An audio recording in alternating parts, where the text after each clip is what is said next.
Nessa aula, nós vamos conversar sobre justificação administrativa.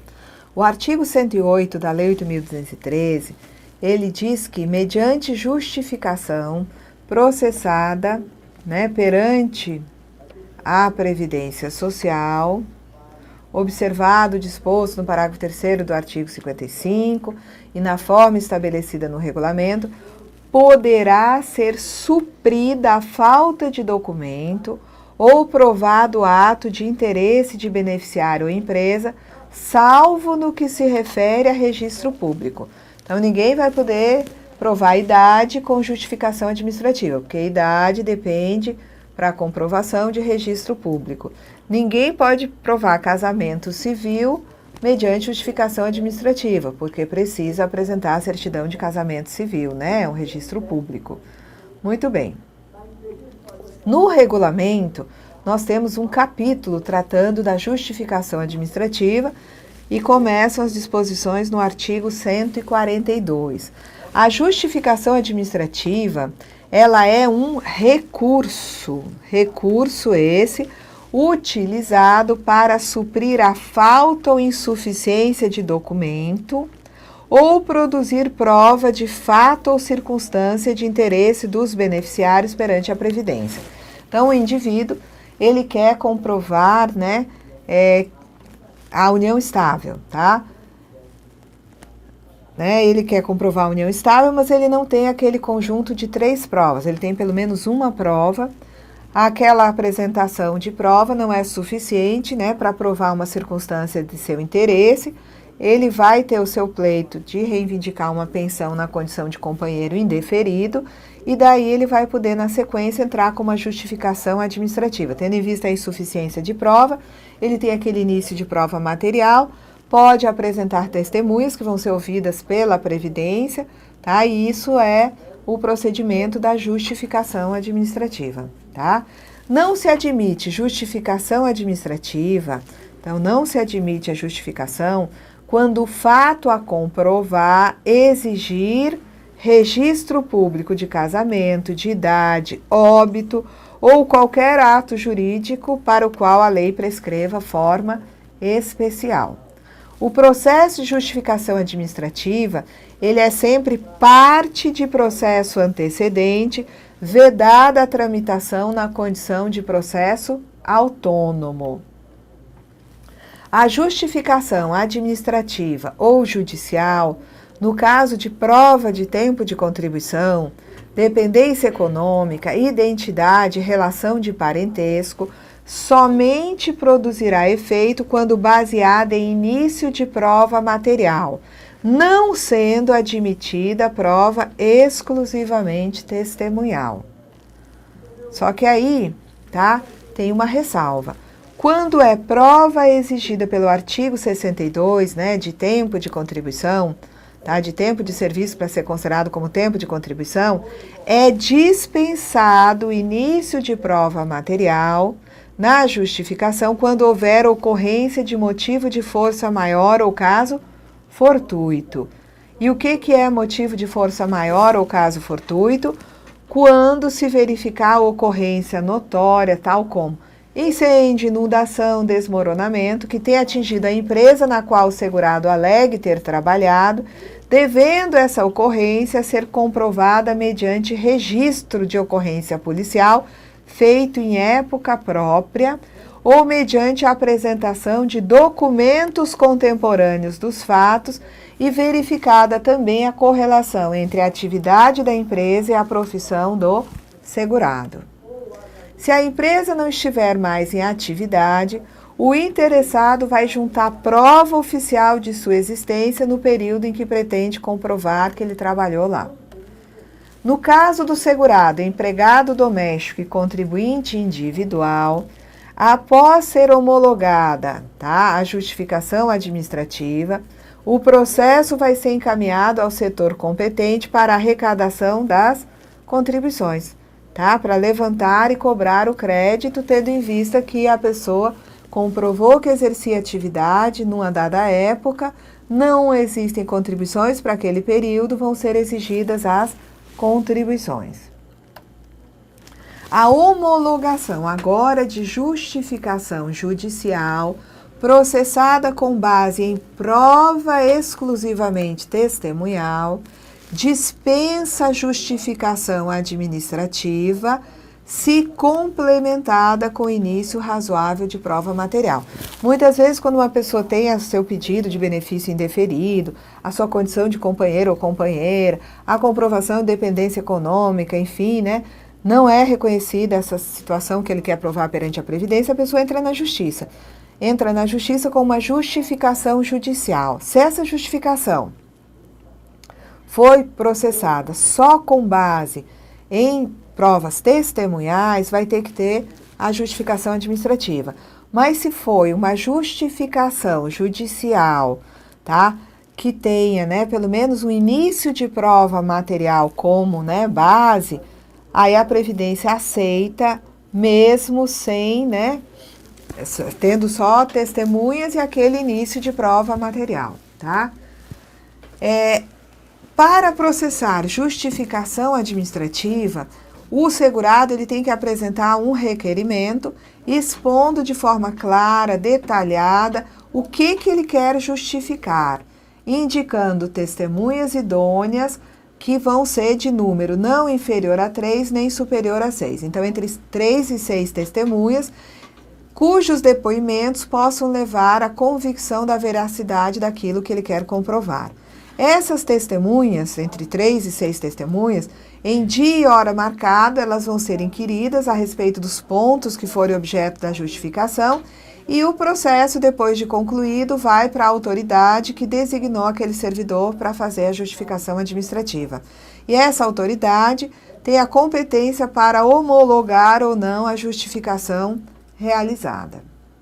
Não podem ser testemunhas numa justificação administrativa os loucos de todo gênero, os cegos e surdos, quando a ciência do fato que se quer provar dependa dos sentidos que lhes faltam, os menores de 16 anos e o ascendente, descendente ou colateral até o 3º grau, por consanguinidade ou afinidade. Não cabe recurso da decisão da autoridade competente do INSS que considerar eficaz ou ineficaz a justificação administrativa. A justificação ela vai ser avaliada globalmente quanto à forma e ao mérito, valendo perante o INSS para os fins especificamente visados, caso seja considerada eficaz. Ela vai ser processada, essa justificação, sem ônus para o interessado, e nos termos das normas do INSS. Aos autores de declarações falsas prestadas em justificações processadas perante a Previdência, são aplicadas as penas previstas no artigo 299 do Código Penal. Esse artigo ele trata do crime de falsidade ideológica, tá? E a conduta aí é a de omitir em documento público ou particular declaração que devia, né, dele constar, ou nele inserir ou fazer inserir declaração falsa ou diversa da que deveria ser escrita, com o fim de prejudicar direito, criar obrigação ou alterar a verdade sobre fato juridicamente relevante. Pena, reclusão de 1 a 5 anos e multa se o documento é público, e reclusão de 1 a 3 anos e multa se o documento é particular. Tá? Se o agente é funcionário público e comete esse crime se prevalecendo do cargo, ou se a falsificação ou alteração é de assentamento de registro civil, a pena aumenta da 6ª parte.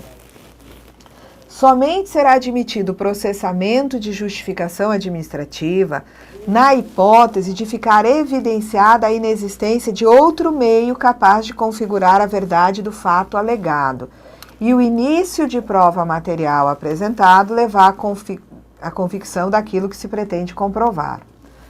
Vamos examinar agora o que temos na Instrução Normativa número 45 sobre justificação administrativa.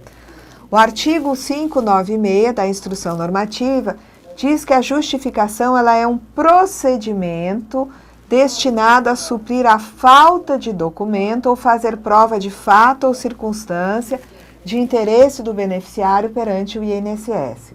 A justificação, ela pode ser processada sem ônus para o interessado, de forma autônoma, olha aqui uma ressalva, para efeito de inclusão ou retificação de vínculo no CNIS, a pedido do interessado, tá? E nas demais, né, com base no regulamento, nas demais disposições dessa instrução normativa. Então, nós vimos no regulamento que a justificação, ela não é algo autônomo, ela sempre vem em seguida, tá, de um pedido que foi indeferido, para o qual não foram apresentadas provas suficientes. Mas aqui a instrução normativa ressalva, dizendo que a justificação administrativa pode ser processada sem ônus, de forma autônoma, quando se tratar de pedido de inclusão ou retificação de vínculos no Cadastro Nacional de Informações Sociais, né, a pedido do interessado, tá?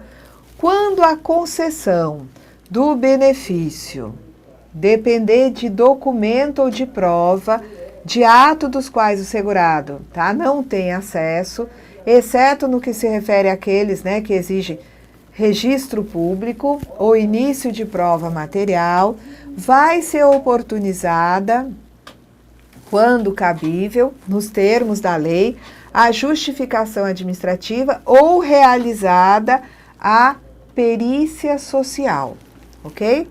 Então, né, quando a concessão do benefício depende de um documento ou de uma prova, tá, que o segurado não tem acesso a esse documento ou essa prova, exceto se tratar de registro público ou de início de prova material, vai se oportunizar, né, a justificação administrativa para esse segurado ou vai ser realizada a perícia social. Para oportunizar a justificação administrativa, o servidor, ele emite, né, uma carta de comunicação ao interessado com prazo mínimo de 30 dias para que esse interessado se manifeste e existe registro dessa carta nos sistemas de benefícios.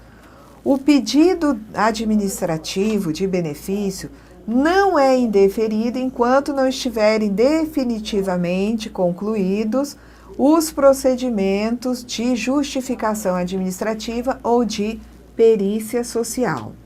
Não se admite a justificação administrativa quando o fato a comprovar exigir registro público de casamento, idade ou óbito ou de qualquer ato jurídico para o qual a lei prescreva forma especial. A justificação administrativa e a justificação judicial para fins de comprovação de tempo de contribuição, dependência econômica, união estável, identidade e relação de parentesco somente produzem efeitos quando baseadas em início de prova material. Essa prova material, ela somente tem validade para a pessoa referida no documento, não podendo essa prova ser utilizada por outras pessoas, tá? Depois a gente vai encontrar essa ressalva aqui no artigo 600, parágrafo 2º. A prova de identidade visa esclarecer, de forma completa, divergências existentes entre os documentos apresentados, tá? Exceto se tratar de documento reconhecido por lei como sendo de identificação pessoal, quanto a nomes e prenomes do segurado ou dependentes e, se necessário, quanto a outros dados relativos à identificação. Então, a justificação administrativa, ela serve para fazer prova de identidade, tá? Às vezes a pessoa tem documentos com nomes diferentes, às vezes o nome está diferente, o nome da mãe tem erro, às vezes a pessoa tem até a data de nascimento com problema, tem que trazer a certidão de nascimento para corrigir, né, para chegar, né, a uma conclusão quanto àquela divergência. A prova de exclusão de dependentes. Então, a justificação administrativa ela é usada para excluir dependentes. Ela se destina a eliminar possível dependente em favor de outro situado em ordem concorrente ou preferencial, por inexistir dependência econômica ou por falta de qualquer condição essencial ao primeiro dependente. Então, a justificação ela pode ser usada para excluir um dependente, tá? Ou até incluir um dependente quando é caso de provar a união estável, usa-se a justificação para provar a união estável.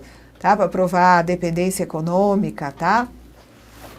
Quando a ideia da justificação, tá? A ideia central de quem pede essa justificação aí é excluir dependente, cada pretendente ao benefício vai ter que ser cientificado, ainda na fase de processamento da justificação administrativa, quanto à existência de outro possível dependente, e ser, inclusive, orientado no sentido de requerer justificação administrativa para a comprovação de dependência econômica, se for o caso. Então, um dependente entra com a justificação para excluir o outro.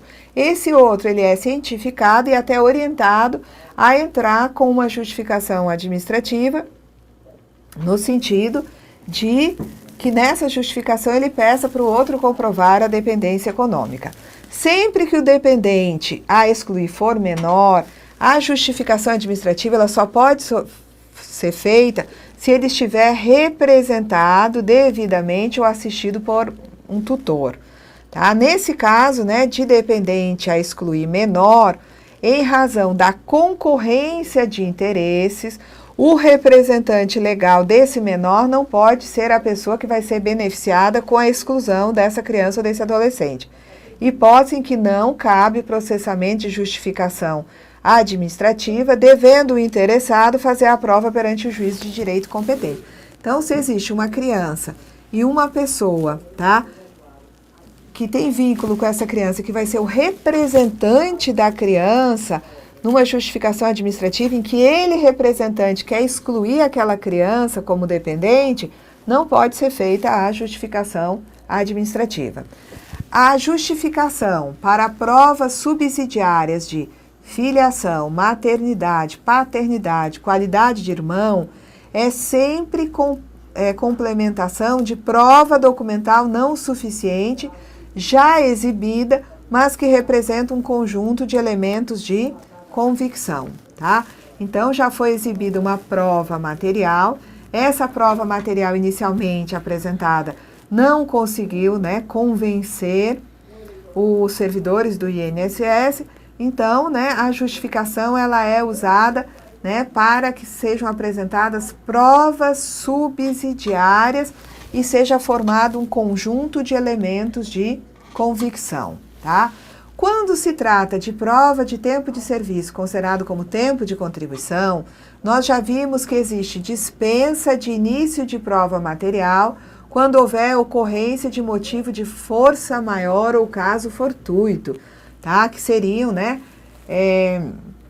ocorrências notórias, tais como incêndio, inundação, desmoronamento que tem atingido a empresa, onde o segurado alega ter trabalhado, devendo essa ocorrência ser comprovada mediante registro de ocorrência policial feito em época própria ou apresentação de documentos contemporâneos desses fatos.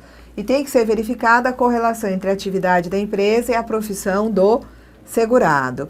Tá? No registro da ocorrência policial, da certidão do Corpo de Bombeiros ou da Defesa Civil, ou de outro órgão competente para emitir a certidão, devem constar, além da identificação da empresa atingida pelo sinistro, o endereço, os setores atingidos, a documentação destruída, danos causados e outras informações julgadas úteis. Aí vem aquela situação da ressalva, lá do parágrafo 2º, que a gente vai já examinar. A prova de exercício de atividade pode ser feita por documento contemporâneo que configure a verdade do fato alegado ou que possa levar à convicção do que se pretende comprovar. Observando-se o seguinte: se o segurado ele quer comprovar a atividade na condição de empregado, os documentos que ele apresenta devem, né, permitir a convicção quanto ao alegado, constando, né, a designação da atividade, bem como a da empresa que ele deseja demonstrar que trabalhou lá. A justificação administrativa, ela deve ser processada mediante a apresentação de início de prova material, devendo ser demonstrado um ou mais indícios como marco inicial e outro como marco final, para definir não só que o indivíduo trabalhou lá, mas qual foi o período de exercício dessa atividade. Bem como, se for o caso, né, Outro documento, outro início de prova material para o período intermediário, para comprovar que houve continuidade do exercício da atividade. Os documentos, tá, emitidos para provar o tempo de serviço, quando eles forem emitidos em nome do próprio requerente, dispensam a realização de justificação administrativa para contar tempo de atividade rural, né, em benefício urbano e certidão de contagem recíproca. Então, quando ele tem, né, elementos que demonstram que ele exerceu, né, a atividade rural, e esses elementos são emitidos, esses documentos, em nome do próprio requerente, dispensam que se realize justificação administrativa para contar tempo rural em benefício urbano, tá? E também para emitir a certidão de contagem recíproca. Agora, lembrar que no caso de certidão de contagem recíproca, o tempo rural só conta com contribuições, tá? Aí esse artigo 115, né, que é aqui referenciado, né, os documentos dos incisos 1, 3 a 6, 8 e 10, né, do artigo 115, quando estão em nome do próprio requerente, dispensam a justificação administrativa. Então, estão aí os documentos. Ah, ele tem que provar serviço rural, ele apresenta um contrato de parceria rural, em nome dele mesmo, tá? Ele apresenta um comprovante de cadastro no INCRA, um bloco de notas de produtor com notas emitidas no nome dele. Então, esses elementos comprovam que ele exercia atividade rural e dispensam uma justificação administrativa. Para comprovação de atividade rural em qualquer categoria, caso os documentos apresentados não sejam suficientes por si só para a prova pretendida, mas sejam documentos que se configuram como início de prova material, aí o segurado pode pedir e vai ser processada uma justificação administrativa, tá? Observando-se que serve como prova material, dentre outros, no que couber os documentos que estão lá no artigo 115 e também no artigo 122. E deve sempre se observar o ano de expedição, de edição, de emissão, de assentamento dos documentos referenciados no inciso 1. Tratando-se de comprovação na categoria de segurado especial, né, que diz lá atrás que o documento só serve para fazer prova para aquela pessoa e não para outras pessoas. Mas quando se trata de documento que comprova a atividade na categoria de segurado especial, um documento existente em nome de um dos componentes do grupo familiar pode ser utilizado, sim, como início de prova material por qualquer dos integrantes do grupo familiar, assim entendidos pais, cônjuges, companheiros e filhos solteiros. Então, quando é um segurado especial que quer fazer prova de atividade, aquele documento que ele apresenta pode servir para ele, mas pode servir também para outros integrantes do grupo familiar. Para comprovar tempo de contribuição por processamento de justificação administrativa, tendo em vista empresa em atividade ou não, o interessado deve juntar prova oficial de existência da empresa no período em que ele quer comprovar a atividade. Servem como provas de existência dessa empresa, né, dentre outras possibilidades. Certidões emitidas pela Prefeitura, por Secretaria da Fazenda, por Junta Comercial, cartório de registro especial ou cartório de registro civil, onde conste nome, endereço e razão social do empregador e data de encerramento, transferência ou falência da empresa. Quando do requerimento da justificação administrativa, o laudo de exame documentoscópico, com parecer grafotécnico, se for apresentado como início de prova material, somente será aceito esse laudo se realizado por perito especializado em perícia grafotécnica e se esse perito for inscrito no órgão competente e se concomitantemente forem apresentados os documentos originais que serviram de base para a realização desse exame grafotécnico. O segurado, ele pode solicitar o processamento de justificação administrativa se ele não conseguir apresentar algum dos documentos obrigatórios, né, para poder comprovar aquele exercício de atividade. Se for uma empresa extinta, para comprovar a atividade exercida em condições especiais, será dispensada a apresentação de formulário de reconhecimento de períodos alegados como especiais para aposentadoria. Então, a empresa, né, está extinta, ele exercia atividade nessa empresa. Como a empresa não existe mais, ele não tem como apresentar aqueles formulários previstos, né, em vários períodos, diferentes formulários, para demonstrar lá, através dos formulários, que ele exercia aquela atividade. Então, o que ele vai ter é uma carteira profissional, uma carteira de trabalho, apontando a atividade e o período que ele exerceu essa atividade. Agora, quando se tratar de períodos a partir de, primeiro até 28 de abril de 95, véspera da publicação da Lei 9.032, a justificação administrativa deve ser instruída com base nas informações constantes da carteira profissional ou carteira de trabalho, onde conste a função exercida e se verificar a correlação entre a atividade da empresa e a profissão do segurado, salvo no caso de exposição a agentes nocivos passíveis de avaliação quantitativa, como é o caso, por exemplo, do ruído, tá? A partir de 29 de abril de 95, com a publicação da Lei 9.032, tá? E em qualquer época, no caso de exposição a agente nocível passível de avaliação quantitativa, a justificação administrativa tem que ser instruída obrigatoriamente com laudo de avaliação ambiental, coletivo ou individual. Então, nesse caso aqui, trata-se de um segurado que tenta comprovar que exerceu atividade sob condições especiais em diferentes períodos do tempo e ele não tem mais como, né, trazer documentos da empresa porque a empresa está extinta ou ele não tem, né, provas suficientes. Então, ele vai, né, nesse caso, se valer de outros documentos, tais como carteira de trabalho, carteira profissional. Só que a partir da publicação da Lei 9.032 em 95, só se aposenta especial quem comprova a efetiva exposição a agente nocivo. Então, a partir dessa data, não tem jeito, não adianta trazer a carteira demonstrando que exercia atividade X ou Y, porque ele vai ter que trazer um laudo, seja esse laudo coletivo ou individual, comprovando que exercia a atividade sob condições especiais que prejudicam a saúde ou a integridade física. A justificação ela é processada por um servidor especialmente designado pelo gerente da agência da Previdência Social, pelo chefe de benefícios da agência, devendo a escolha recair em funcionários que possuam habilidade para tomar depoimentos e declarações e que tenham conhecimento da matéria objeto de justificação administrativa.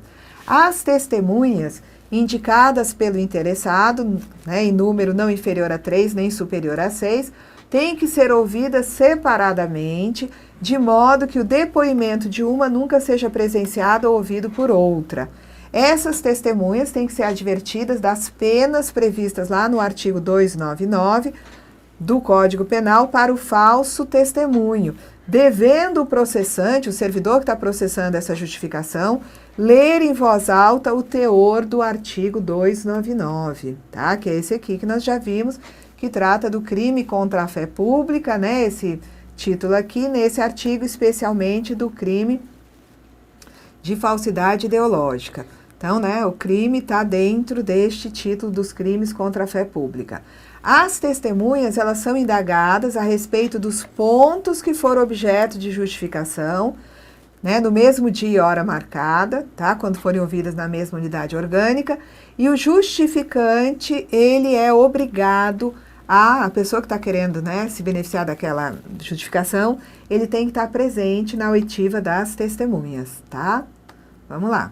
Não podem ser testemunhas aquele que é acometido por enfermidade ou debilidade mental à época da ocorrência dos fatos, não podia discerni-los ou ao tempo sobre o qual deve depor não estiver habilitado a transmitir as percepções. Os menores de 16 anos, o cego e o surdo, quando a ciência do fato depender dos sentidos que lhes faltam, cônjuge, bem como ascendente e o descendente em qualquer grau, o colateral até terceiro grau, assim como irmãos, irmãs, tias, tios, sobrinhos e sobrinhas, cunhados e cunhadas, noras, genros ou qualquer outro por consanguinidade ou afinidade. Não pode ser testemunha quem é parte interessada ou aqueles que intervêm em nome de uma parte, como é o caso do tutor na causa que envolva um menor, tá?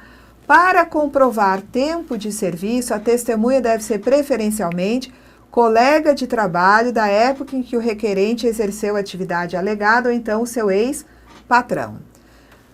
Quando é processada a justificação, é lavrado um termo chamado de termo de assentada, que vai ser único e vai se consignar nesse termo a presença ou ausência do justificante ou de seu procurador, para posteriormente se passar, né, às perguntas feitas às testemunhas, e é tudo registrado a termo. Os depoimentos das testemunhas são registrados a termo.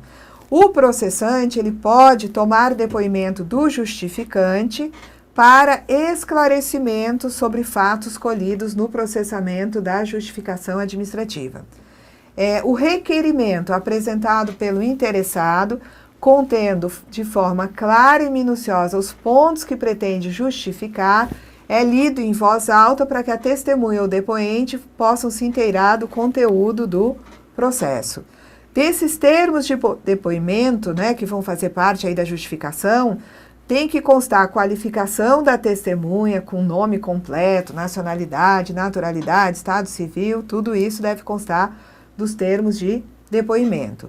Se o justificante ele estiver presente quando a testemunha está sendo inquirida, ele pode formular perguntas que são dirigidas ao processante e o servidor que está processando encaminha essas perguntas à testemunha e o processante pode indeferir perguntas que considere impertinentes e faz constar do termo essa ocorrência, tá?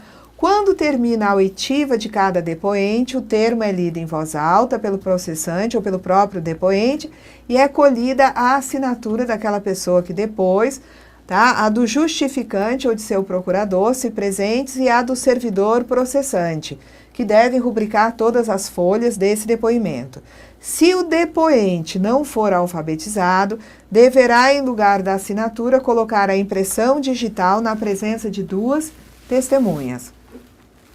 Se a testemunha ela mora em localidade distante ou em localidade de abrangência de outra, né, agência, o processo é encaminhado para essa agência para poder convocar a testemunha e realizar a oitiva nesse local, devendo ser observada, né, a competência para efetuar o relatório, conclusão e o julgamento, conforme dispõe os artigos 611 e 612 que vem adiante.